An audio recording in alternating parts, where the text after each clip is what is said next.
কিয়ামতের ময়দান আল্লাহ রাব্বুল আলামিন বান্দাবান্দিকে মাফ করার জন্য ওসিলা তালাশ করবে।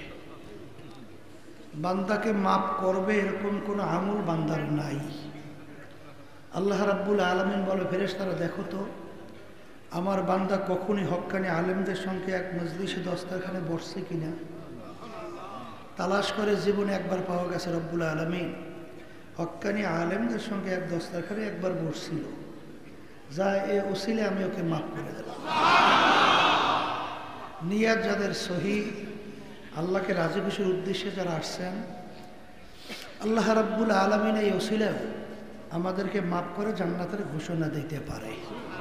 কথা ঠিক না? আমি আপনাদের সামনে যে আয়াত শরীফ তেলাওয়াত করেছি, আয়াতের ভিতর আল্লাহ রাব্বুল আলামিন বলেছেন কিয়ামতের ময়দানে আমি মানুষগুলোকে দুইটা ভাগে ভাগ করব। কয় ভাগ? এক শ্রেণীর মানুষকে আমি সাজাইয়া পড়াইয়া আমার মেহমানখানা বেহেশতের ভিতরে জায়গা দেব। আল্লাহ আমার জন্য, আমাদের সবার জন্য আপনি কবুল করে না। আর এক শ্রেণীর মানুষ, ওদের দাড়ি পাল্লায় আমল নামা ওজন দেওয়ার পরে যাদের নেকের পাল্লা হালকা, গুনার পাল্লা ভারী, আমি ফেরেশতাদেরকে হুকুম করো ফাগুল লুহু, ওদেরকে বান্ধ মেও ওয়ারাইহিম জাহান্নাম, এরপরে আমার শাস্তির জায়গা জাহান্নামে পালাইয়া দাও। এই দুই দলের বাহিরে কোনো মানুষ থাকবে না। কয় দল? এখন আমার ভাইদেরকে বলবো, পর্দা আলে মা বোনরা যারা শুনছেন, মামলা কিন্তু দুই প্রকার। একটা হলো আখিরাতের মামলা, আর একটা হলো দুনিয়ার মামলা। দুনিয়ার মামলায় মানুষ যদি ম্যাজিস্ট্রেট কোর্টে ফেল করে, আবার জজ কোর্ট আপিল করার সুযোগ আছে।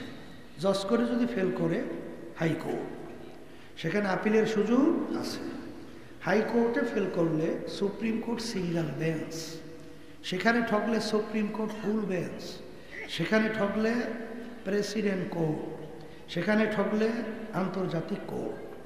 এরকম ধাপ ভাই ধাপ দুনিয়ার মামলার ব্যাপারে আপিলের সুযোগ আছে না নাই? কিন্তু আখেরাতের যে 5টা মামলা আপনার আমার সামনে দাঁড় হয়ে আছে, মৌতের মামলা, কবর হাসরের মামলা, কিয়ামতের ময়দান, মিজান, পুলসিরাতের মামলা। এই মামলায় যদি খোদা না খাসায় একবার কেউ ঠইগা বসে, দ্বিতীয়বার কিন্তু আপিলের সুযোগ আর নাই। আর ওই মামলার তদবিরের জায়গা হলো দুনিয়ায়। কোথায়? আর দুনিয়া মাজরাতুল আখিরাহ, দুনিয়াটাই হলো ওই আখিরাতের সম্বল ফসল কামাই করার জায়গা। কথা ঠিক কিনা? আমার ভাইদেরকে বলবো, পর্দারে মা বোনরা যারা শুনতেছেন, শোনেন, আমি যে আয়াতগুলো আলোচনা করলাম কোরআনুল কারীম থেকে। আর কোরআনুল কারীম কি? যার শুরুতে আল্লাহ রাব্বুল আলামিন বলছেন যালিকাল কিতাব লা রাইবা ফি, এই যে কিতাব আছে এর ভিতরে কোনো ভুল সন্দেহ বলতে কিছু নাই। আরবের কাফেররা আরবি ভাষী ছিল, তারা কোরআনুল কারীমের ভাষা বুঝত। তারা কোরআনুল কারীমই তো ভাষা কি? আরবি। আর আরবের কাফেররাও কি আরবি ভাষী, তারা তো কোরআনুল কারীম বুঝত।